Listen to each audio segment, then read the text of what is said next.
Welcome to Blizzard Fire. We hope this video helps fire up your solution. In this video, I will show you how to make chicken grill. First, select boneless, skinless chicken breasts or thighs for the best results. Pounding the chicken to a consistent thickness of about 3/4 of an inch ensures even cooking. Next, marinate your chicken for at least 30 minutes or up to 4 hours to infuse it with delicious flavor. This crucial step prevents dry chicken and guarantees a tender, juicy outcome every time. Now, let's get grilling. Preheat your grill to a medium-high heat, aiming for about 400 degrees Fahrenheit.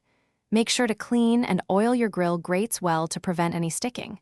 Carefully place the marinated chicken onto the hot grill. Cook each side for approximately 6 to 8 minutes, depending on thickness. This direct heat method creates a beautiful sear and locks in the juices. Knowing when your chicken is perfectly cooked is key to a safe and delicious meal. Always use a reliable meat thermometer to check the internal temperature. The chicken is fully cooked and safe to eat when it reaches 165 degrees Fahrenheit. Insert the thermometer into the thickest part of the chicken, making sure not to touch any bones. This ensures accuracy and prevents overcooking, keeping your chicken wonderfully moist. After grilling, the final step is crucial for juicy chicken.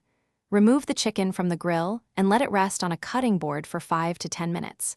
This resting period allows the internal juices to redistribute throughout the meat, ensuring every bite is tender and flavorful. Finally, slice the chicken against the grain for maximum tenderness and serve it immediately with your favorite sides. Enjoy your perfectly grilled chicken. Thanks for watching. If you found this helpful, don't forget to like and subscribe.